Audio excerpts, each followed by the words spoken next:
आज मैं किसी से भी बात करता हूँ अबाउट देयर ब्रेन हेल्थ तो लगभग सेम ही आंसर मिलता है कि पहले मेरी मेमोरी बहुत शार्प थी, मुझे बहुत कुछ याद रहता था, बट अब वैसी हालत नहीं है। अब मैं चीज़ें भूल जाता हूँ या भूल जाती हूँ। सो आई एम पुष्पेंद्र सिंह और आज हम बात करेंगे कि कैसे आपके ब्रेन को पहले जैसा करें, कैसे आपके ब्रेन को शार्प करें, आपकी मेमोरी को स्ट्रॉन्ग करें और आपको और स्मार्ट बनाएं। तो सबसे पहले समझिए कि आपका ब्रेन जो है वो एक मशीन भी है और एक मसल भी है। तो ऐसे आप अपने मसल को ट्रेन करते हैं आप, तो वो मसल और स्ट्रांग होती है। वैसे अगर अपने ब्रेन की एक्सरसाइज करेंगे तो आपका ब्रेन और स्ट्रांग होगा। और सेम जैसे आप एक मशीन को गलत तरीके से यूज़ करते हैं तो उसका आउटपुट कम मिलता है, तो वैसे अगर अपने ब्रेन को गलत तरीके से यूज़ करेंगे तो उसका आउटपुट कम मिलेगा। तो आज मैं आपको 7 बहुत अच्छी टिप्स देने वाला हूँ जिससे आप और स्मार्ट हो पाएंगे, जिससे आपका ब्रेन और हेल्दी हो पाएगा। तो चलिए स्टार्ट करते हैं। जो पहली टिप है वो बहुत ईजी है, पर तब भी हम नहीं करते हैं। शायद हमें पता नहीं उसका रिजल्ट क्या होता है। तो लिख लीजिए और लिख ही लीजिए कि write down each and every incomplete thing with date and time. That means कि आपके दिमाग में जो चीज़ चल रही हैं, जो कंप्लीट नहीं हुई है, जो टास्क आपको कंप्लीट करने हैं, उसे पेन और पेपर पर लिख लीजिए और सामने डेट और टाइम डालिए कि कब कंप्लीट करेंगे। अगर उस टाइम कंप्लीट ना हो कोई दिक्कत नहीं, उसका टाइम और डेट चेंज करिए। बिकॉज आपका दिमाग इनकम्प्लीट टास्क को लेकर चलने के लिए नहीं बना है। ये आपके दिमाग में भरी रहती हैं तो बाकी चीज़ें याद नहीं रहती हैं, स्ट्रेस और एंग्जाइटी रहती है और आप बहुत जल्दी थकते हैं। तो आज से एक आदत डालिए कि दिन भर में जो भी चीज़ आपने कंप्लीट नहीं करी है, जो आपको फ्यूचर में करना है, उसको लिख लीजिए और उसको एक पर्टिकुलर डेट और टाइम दे दीजिए कि जब आप उसे कंप्लीट करेंगे आपके दिमाग को बहुत राहत मिलेगी। तो दूसरी टिप आप सब पहले से जानते हैं, पर मैं फिर भी बताना चाहूँगा। डू रेगुलर एक्सरसाइज, वर्कआउट करिए। कार्डियो एक्सरसाइज कम से कम हफ्ते में 3 बार करिए। बिकॉज इसके आपके शरीर के अलावा आपके ब्रेन के लिए बहुत सारे फायदे हैं। जो पहली चीज़ है, जब आप एक्सरसाइज करते हैं तो ब्लड सर्कुलेशन बढ़ता है, जिसके थ्रू ऑक्सीजन और न्यूट्रिएंट्स आपके ब्रेन को मिलते हैं, जो उसकी हेल्थ के लिए अच्छा है। दूसरा, एक्सरसाइज करने से आपके ब्रेन में सेरोटोनिन डेवलप होता है, जो कि एक हैप्पी हार्मोन है जो आपको खुश रखता है, आपके ब्रेन को हेल्दी रखता है। तो एक्सरसाइज रेगुलर करना है, इसे रोकना नहीं है। तीसरा पॉइंट बड़ा टफ है और आज के टाइम पे तो बहुत ज़्यादा टफ है, दैट इज़ फोकस। और सिंपली बोलूँ तो डिस्ट्रैक्शन फ्री लाइफ। और आप सब समझते हैं, अभी भी आप मुझे शायद मोबाइल पे देख रहे होंगे, सोशल मीडिया, इंटरनेट, इन्होंने हालत ख़राब कर रखी है। आप बार बार डिस्ट्रैक्ट होते हैं और बार बार डिस्ट्रैक्ट होने से आपका दिमाग थकता है। We are not build for multitasking.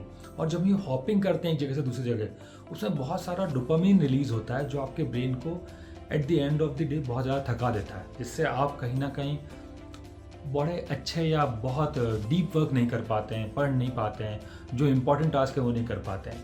तो कोशिश करके डिस्ट्रैक्शन कम करिए। बहुत सारे तरीके हैं। नेट कुछ टाइम के लिए बंद रखिए, सुबह उठते ही मोबाइल यूज़ ना करें, रात को सोने से 1 घंटे पहले मोबाइल और इंटरनेट का यूज़ बंद कर दें। जितना डिस्ट्रैक्शन कम करेंगे, जितना डीप वर्क करेंगे, जितना अपने आप को फोकस रखेंगे, आपका ब्रेन उतना हेल्दी होगा। अब ब्रेन के लिए खाना भी ज़रूरी है, और जो आपके गट्स के लिए अच्छा खाना है वही आपके ब्रेन के लिए अच्छा खाना है। दैट मीन्स हेल्दी फूड पूरी बॉडी के लिए सेम रहता है।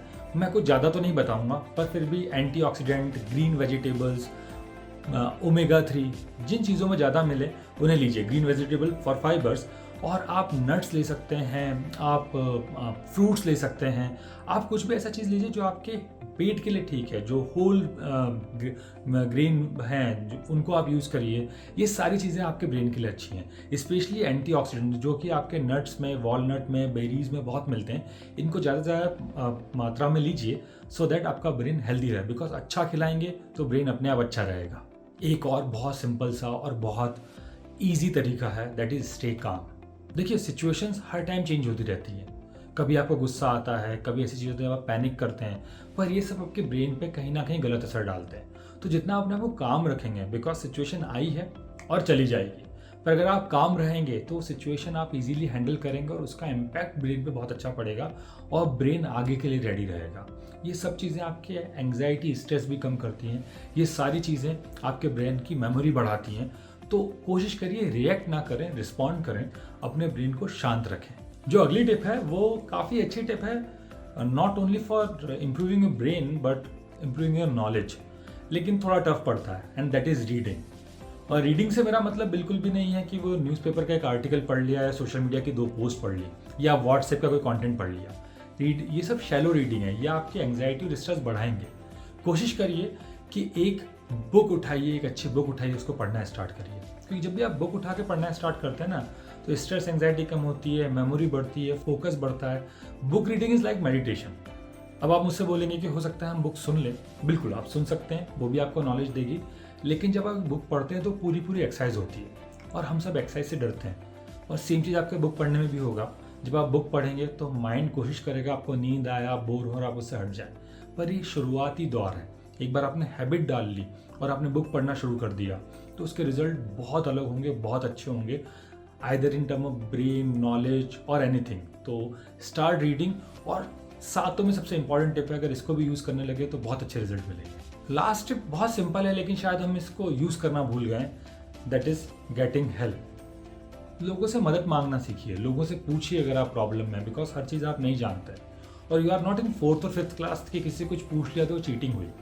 अगर आप पूछेंगे तो दो चीज़ें होंगी, या तो आपकी हेल्प करेगा, आपको कोई सामने वाला सॉल्यूशन बताएगा, और नहीं भी तो आपका जो स्ट्रेस है वो बाहर निकलेगा, जो भी आपके दिमाग को काम करेगा। तो स्टार्ट आस्किंग हेल्प, लोगों से पूछिए, मदद मांगिए, देखिए कि कौन आपकी हेल्प कर सकता है। अगर दोस्त नहीं तो कोई मेंटर ढूंढिए। पर ये सारी चीज़ें आपके दिमाग का प्रेशर कम करती है, बिकॉज हर रोज़ कोई नई प्रॉब्लम है, हर रोज़ कोई नई सिचुएशन है जिसको हैंडल करना बहुत मुश्किल काम है। तो देखिए कौन आपकी इसमें हेल्प कर सकता है, और उस सिचुएशन को उसका शेयर करिए, और एक अच्छे इनपुट, एक अच्छे आइडियाज़ उनसे लीजिए जो आपको आगे बढ़ने में मदद करें। सो यूज़ करिए सातों पॉइंट, ये सातों tips to make your brain more smarter. और अगर आपके पास कोई पॉइंट है तो नीचे शेयर करिए।